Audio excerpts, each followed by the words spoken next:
पिछले कुछ दिनों से सोशल मीडिया पर एक फ्रेंचाइजी पर भारतीय क्रिकेट फैंस ने धावा बोल दिया। दोस्तों, नौबत यहां तक पहुंच गई कि उस फ्रेंचाइजी को नीचे दिखाने के लिए अब कई प्रकार के झूठ का भी सहारा लिया जा रहा है। आए नहीं दोस्त, ये बात सच है कि सनराइजर्स के खिलाफ सोशल मीडिया पर एंटी सनराइजर्स ट्रेंड किया गया।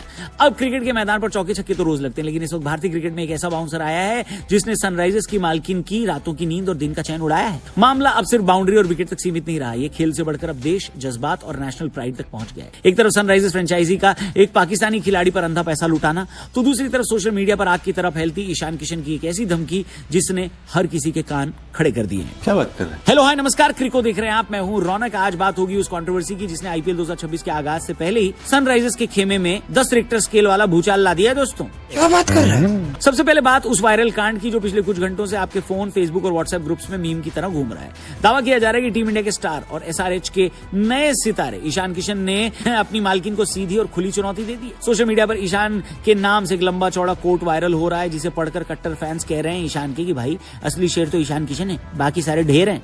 क्यों? क्या हुई? भाई, ईशान के नाम से जो कहा जा रहा है जरा उसे ध्यान से सुनिए। मेरे शब्द कड़े लग सकते हैं, लेकिन देश हमेशा क्रिकेट कॉन्ट्रैक्ट्स और फ्रेंचाइजी के पैसों से ऊपर आता है। अगर काव्या मैडम पाकिस्तानी खिलाड़ी को रिलीज नहीं करती तो मैं और अभिषेक शर्मा खुद को सनराइजर्स से रिलीज कर देंगे। हम ऐसी फ्रेंचाइजी के लिए नहीं खेलेंगे जो देश के सम्मान को नजरअंदाज करे। प्रोफेशनल क्रिकेट बदल रहा है, पैसा आ रहा है, लेकिन एक लाइन होनी चाहिए जिसे पार नहीं करना चाहिए। कब हो गया ये? यही तो कैच है, ऐसा कभी हुआ ही नहीं है। दरअसल सोशल मीडिया पर यह पोस्ट पिछले कुछ दिनों से दनादन वायरल हो रही है और जब क्रिको की टीम ने इस सनसनीखेज बयान की पड़ताल की तो सच कुछ और ही निकला। एक्चुअली बयान पूरी तरह से फेक है, फर्जी है। ईशान किशन ने किसी इंटरव्यू में ऐसा कुछ बोला ही नहीं है। लेकिन भाई साहब, मजे की बात यह है कि सोशल मीडिया का माहौल देखिए। लोग कह रहे हैं कि भले ही ईशान ने शब्द न कहे हो, लेकिन एक भारतीय होने के नाते उनका दिल यही कह रहा होगा। लोग तो यहां तक कह रहे हैं कि काव्या मारन को अबरार को बाहर का रास्ता दिखाना चाहिए, वरना हैदराबाद के स्टेडियम में फैंस उन्हें वो ट्रीटमेंट देंगे जो हार्दिक पांड्या को वानखेड़े में मिला था, यानी बात तो सही है। पर इस कहानी में ट्विस्ट अभी बाकी है। जहां एक तरफ ईशान के नाम पर ये फर्जी धमकी चल रही है, वहीं दूसरी तरफ खबर ये है कि ईशान को अब हैदराबाद की कप्तानी मिलने वाली। जी हां, सनराइजर्स के नियमित कप्तान और करोड़ों के मालिक पैट कमिंस बैक इंजरी के कारण आईपीएल 2026 के शुरुआती मैचों से बाहर हो गए। कमिंस को ये चोट एशेज के दौरान लगी थी और अब उनकी पीठ ने जवाब दे दिया। ये फैसला सनराइजर्स के लिए काफी इंपॉर्टेंट होगा क्योंकि ईशान इन दिनों देश की धड़कन बने हुए हैं और उनके कप्तान बनने से हैदराबाद के फैंडम में और बढ़ोतरी हो सकती है। कमिंस की गैर मौजूदगी में कप्तानी की रेस में ईशान किशन ने अभिषेक शर्मा को पछाड़ दिया। अब आप पूछोगे क्यों? तो इसका रीजन ये है कि ईशान ने रिसेंटली अपनी कप्तानी में झारखंड को पहली बार सैयद मुश्ताक अली ट्रॉफी का ऐतिहासिक खिताब जिताया। सिर्फ कप्तानी नहीं, उन्होंने 197 के स्ट्राइक रेट से 517 रन भी कूट डाले। और भाई साहब, T20 वर्ल्ड कप 2026 में ईशान ने जो 207 के स्ट्राइक रेट से गेंदबाजों की धुनाई की है, उसे देखकर काव्या मारन को लगा होगा कि भाई यही वो बंदा है जो हमारी डूबती नैया पार लगाएगा।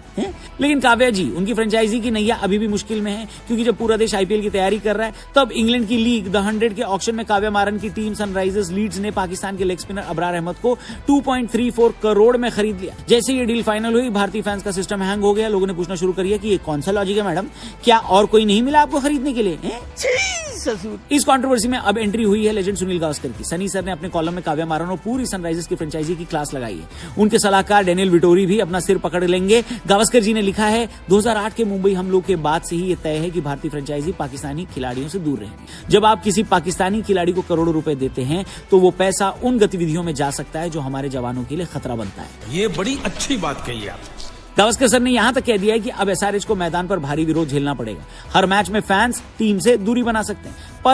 पर यहां पर एक बहुत बड़ा पर है और मजेदार ट्विस्ट है। हो सकता है कि काव्या मारन को यह धोखा खुद अबरार अहमद ही दे दे। रिपोर्ट्स आ रही है कि अबरार शायद 100 खेलने ही ना आए। क्यों? क्योंकि पाकिस्तान क्रिकेट बोर्ड उन्हें एनओसी देने से मना कर सकती है। दरअसल उसी दौरान पाकिस्तान को वेस्टइंडीज के खिलाफ टेस्ट सीरीज भी खेलनी। मतलब सोचिए, काव्या जी ने यहाँ भारत में बातें सुनी, अपनी टीम को ट्रोल करवाया, करोड़ों का दांव लगाया और एंड में अबरार ही कह देंगे, सॉरी मैडम जी, मैं तो नहीं आ रहा।